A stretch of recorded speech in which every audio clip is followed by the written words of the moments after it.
बिस्मिल्लाहिर्रहमानिर्रहीम। शुरू अल्लाह के नाम से जो बड़ा मेहरबान नहायत रहम वाला है। मैं हूँ यासिर, आपका होस्ट और आपका दोस्त। उम्मीद करता हूँ आप सब खैर आफियत से होंगे। आज जो एक तहलका मचा है आज़म खान साहब के बयान के बाद, जिस चीज़ का सबको इंतज़ार था और इस पर हुकूमती अरकान ऑलरेडी जो है इंकशाफात कर चुके थे कि आज़म खान साहब का जो है वो बयान सामने आएगा और वो वादा माफ गवाह बनेंगे। तो इस पर अब बाकायदा तौर पर जो है इमरान खान साहब के ख़िलाफ़ जो है क्रैकडाउन करने का फ़ैसला कर लिया गया है और बाकायदा तौर पर जो है राना सनाउल्लाह की तरफ से जो है वो मेन स्ट्रीम मीडिया पर आकर जो है एक सख्त तरीन बयान भी दे दिया गया है। इस हवाले से कुछ तफसीलात हैं और इसके साथ साथ आज़म खान साहब के बयान पर इमरान खान साहब का रद्द अमल भी आया है और पाकिस्तान तहरीक इंसाफ के ऑफिशियल जो है मेंबरान उनकी तरफ से भी बाकायदा तौर पर रद्द अमल आ चुका है। इसके हवाले से जो तफसीलात हैं वो आपके साथ रखूँगा। अगर आपने चैनल को सब्सक्राइब नहीं किया तो बराए मेहरबानी चैनल को सब्सक्राइब कर लें और बेल आइकन को दबा दें ताकि हर आने वाली वीडियो आप तक पहले पहुँच सके। जैसा कि आप जानते हैं कि हर किसी को यही इंतज़ार था कि आज़म खान साहब कब वादा माफ गवाह बनेंगे और कब वो एक इमरान खान साहब के साथ के ख़िलाफ़ जो है वो प्रेस कॉन्फ्रेंस करेंगे। आज वो दिन आ चुका और आज़म खान साहब का बाकायदा तौर पर एक बयान सामने आया जो साइफ़र के हवाले से था और उन्होंने 164 के तहत जो है अपना बयान भी बाकायदा तौर पर रिकॉर्ड करवा दिया है और इसमें जो है साइफ़र को एक जुटलाया गया है। लेकिन इस पर अब हुकूमती रद्द-ए-अमल भी जैसे ही ये बयान सामने आया उसके कुछ घंटों के बाद ही बाकायदा तौर पर राना सनाउल्लाह साहब जो है वो मेन स्ट्रीम मीडिया पर आए और तफसीलात के मुताबिक ये तमाम तर जो चीज़ें हैं वो बड़ी प्री प्लान थी। वह मीडिया चैनल्स में लोगों को इस बात का जो है इल्म था कि किस वक्त जो है वो बाकायदा तौर पर ये बयानिए की खबर चलवाई जाएगी और किस टाइम पर राना सनाउल्लाह साहब जो है वो प्रेस कॉन्फ्रेंस करेंगे। तो आज उनकी तरफ से एक प्रेस कॉन्फ्रेंस की गई और उन्होंने कहा कि साइफ़र जो है उसके मुतालिक अहम तरीन जो मालूमात हैं वो गायब हैं और वो मुमकिन तौर पर इमरान खान साहब के पास हैं। लेकिन इसके जो ज़्यादा इसमें तशवीशनाक बात थी तो उन्होंने इस बयान की अदम मौजूदगी के हवाले से ये कहा कि अब इसमें हसास मालूमात हैं, इसको ढूंढने के लिए इमरान खान साहब की जो तलाशी है वो लेना होगी और ये मुमकिन तौर पर ऑफिशियल सीक्रेट एक्ट को जो है वो लागू करके इमरान खान साहब के मुमकिन तौर पर घरों पर जो है इस वक्त दावा बोला जाएगा और इसमें अब ये भी इंदिया दे दिया गया है कि इमरान खान साहब की गिरफ्तारी भी होगी और उनको इस मामले में बड़ी सज़ा भी होगी, क्योंकि इस वक्त हुकूमत की तरफ से इस बयान को लेकर जो नया बयानिया बनाया जा रहा है वो बयानिया ये है कि इमरान खान साहब ने इंटरनेशनल लेवल पर जो है वो पाकिस्तान के की जो साख को नुकसान पहुँचाया है और इसके साथ साथ उन्होंने ये बयानिया भी बनाने की कोशिश की है कि इमरान खान साहब ने जो है अदारों के ख़िलाफ़ बगावत की है और आवाम को जो है वो अदारों के ख़िलाफ़ उकसाया है। इस केस में जो है अब इमरान खान साहब के ख़िलाफ़ जो है अदारों के ख़िलाफ़ बगावत के सिलसिले में दफ़ात लगाकर गिरफ़्तारी जो है वो मुमकिन बनाई जाएगी और साथ साथ जो है इस वक्त इमरान खान साहब के घर पर जो है वो बाकायदा तौर पर रेड का जो मामला है वो तैयार कर लिया गया है और इस रेड में मुमकिन तौर पर कुछ डॉक्यूमेंट्स जो हैं वो इनके सेल्फ प्रोड्यूस्ड डॉक्यूमेंट्स होंगे जो बाद में ये बयानिया बनाया जाएगा कि हमने तो कहा था और आज़म खान साहब ने भी कहा कि ये साइफ़र जो है वो गुम हो चुका है। तो इसमें अब ये डॉक्यूमेंट्स इमरान खान साहब के जो है वो घर से मिले हैं। तो इन्होंने ये छुपाए हुए थे खास मालूमात हमने हासिल कर ली हैं और इमरान खान साहब को अब इस केस में जो है वो गिरफ़्तार किया जाएगा। गो के ये खुद भी जो है इस जो इन्होंने आज बयानिया दिया है, इनके जो पुरानी वीडियो पैगामात हैं वो इनके जो दौरे हाज़िर का बयानिया है उसकी तरदीद करते हैं, क्योंकि राना सनाउल्लाह साहब ख़ुद भी कह चुके हैं साइफ़र जो है वो वज़ारत दफ़ा की दस्तावेज़ात का हिस्सा है और बाकायदा तौर पर वज़ारत दफ़ा में वो महफूज है। लेकिन आज इसके बावजूद भी जो है ये एक प्रेस कॉन्फ्रेंस की गई और इमरान खान साहब के ख़िलाफ़ जो है वो एक नए मुकदमे की राह हमवार की गई है और मुमकिन तौर पर इस पर अब इमरान खान साहब पर मुकदमा कर दिया जाएगा। और इसी जो मुमकिन तौर पर अब तमाम तर जो पहले अहम केसेस हैं जिसमें तोशा खाना केस है, नैब 190 मिलियन पाउंड का केस है और जो है इद्दत में निकाह का केस है, उस हवाले से तमाम तर जो मामलात हैं उनको पसे पुष्ट डाल दिया जाएगा और अब अदारों से बगावत करने और मुल्क से बगावत के जो है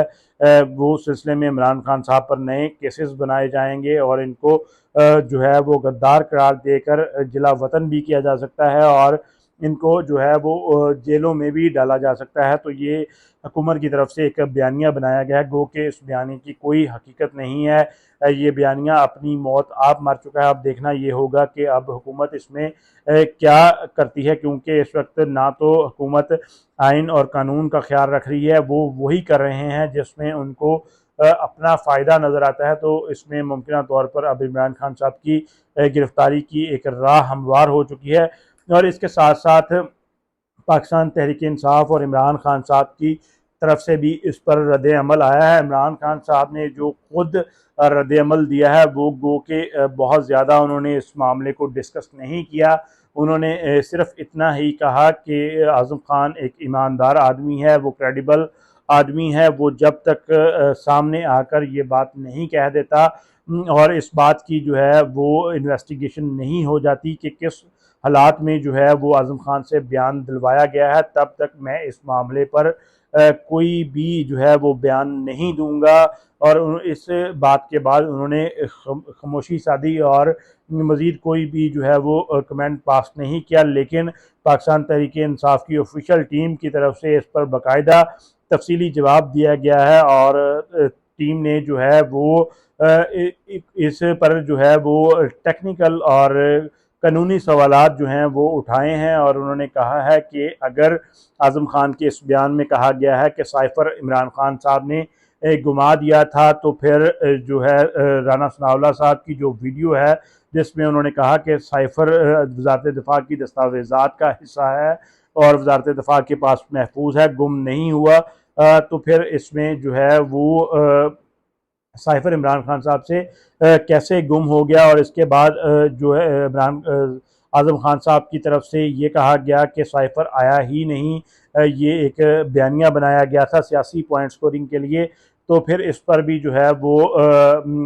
सवाल उठाया गया पाकिस्तान तहरीक इंसाफ की टीम की तरफ से। अगर ये साइफ़र नहीं आया था तो असम्बली के फ्लोर पर बाकायदा तौर पर जो है वो वज़ीर आज़म की तरफ से क्यों कहा गया कि धमकी अमेज़ जो है ख़त आया था। और इसके साथ साथ जो है तहरीक इंसाफ की टीम ने ये भी कहा अगर ये साइफ़र नहीं आया था तो कोर कैबिनेट की कोर कमेटी के इजलास में उसके बाद जो DGISI का बयान आया था, उन्होंने ख़ुद कहा कि उसमें गैर जमहूरी ज़बान का इस्तेमाल किया गया है और उसका जो है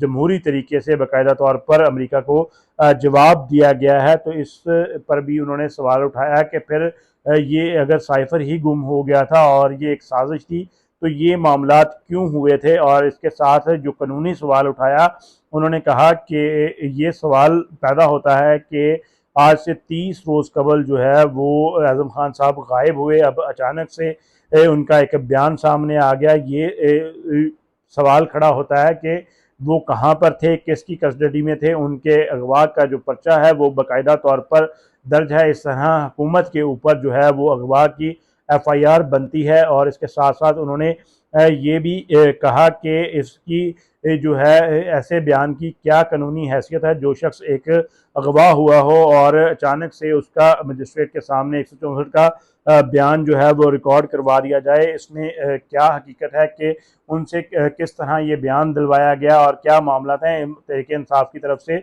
जो बाकायदा तौर पर इस पर सवाल उठाया गया और अब हुकूमत जो है वो चालें चल रही है, लेकिन तहरीक इंसाफ हमेशा से हुकूमत से एक हाथ आगे ही नज़र आई है। अब तहरीक इंसाफ ने दोबारा से जो है वो officially chief justice of Pakistan Umar Ata Bandial को इस पर एक फिर से ख़त लिखा है। उन्होंने कहा है कि एक इंडिपेंडेंट तहकीकाती कमेटी बनाई जाए और इस तहकीकाती कमेटी को जो है वो ड्यूटीज़ दी जाएं कि वो इस साइफ़र के मामले में दोबारा से तफ्तीश करे और इस साइफ़र की हकीकत है वो तमाम तर अवाम के सामने लाए। इस पर हुकूमत जो है वो बिल्कुल भी राज़ी नहीं होगी। वो हुकूमत की तरफ से यही बयानिया बनाया जा रहा है कि इसमें हुकूमत की तरफ से बयानिया बनाया जा रहा है कि जो ये साइफ़र है इसमें बहुत सारी सीक्रेट मालूमात हैं जो अवाम के सामने नहीं लाई जा सकती। ये जवाब बनाकर अब ये इस तहकीकाती कमेटी को ये अपोज़ करेंगे, लेकिन इमरान खान साहब की तरफ से बाकायदा तौर पर ये ख़त भेज दिया गया है। इस पर अब देखना ये होगा कि कोर्ट का क्या फ़ैसला आता है। और इस जो आज एक बयानिया आज़म खान साहब ने दिया है उस पर हुकूमत की तरफ से एक चाल सामने आई है। वो अब बाकायदा तौर पर आज 1.25 साल के बाद 15 माह के बाद जो है वो अमेरिका की तरफ से भी डोनाल्ड लू के हक में एक बयान जारी करवाया है। ये इसमें भी ये वाज़ेह होता है कि ये एक साजिश का हिस्सा था। इस साजिश के तहत किया गया क्योंकि ये इतना कोइंसिडेंस नहीं हो सकता कि इधर से आज़म खान का बयान आ गया, उधर अमेरिका में डोनाल्ड लू के हक में जो है वो बयान आ गया। और उन्होंने भी इस बात की तरदीद की कि जो साइफ़र के मुतल्लिक जो है मामलात उसमें अमेरिका का कोई किरदार नहीं है और अमेरिका को इस बात से कोई गर्ज नहीं है कि इस हुकूमत में कौन सी शख्सियत जो है वो आती है और अमेरिका किसी के मामलात में इंटरफेयर नहीं करता। ये भी जो मामला है वो भी एक इसी सिलसिले की कड़ी नज़र आ रहा है और नज़र आ रहा है कि हुकूमत की तरफ से जो है ये मामलात किए जा रहे हैं। तो इसको जो है पाकिस्तान तहरीक इंसाफ की तरफ से बाकायदा तौर पर एक दफ़ा फिर से बेनकाब कर दिया गया है और इसमें भी जो है वो हुकूमत को मुंह की खानी पड़ेगी। लेकिन अल्लाह से दुआ है अल्लाह ताला हमारा इस मुल्क का हामी नासर हो। पाकिस्तान जिंदाबाद। अस्सलाम वालेकुम।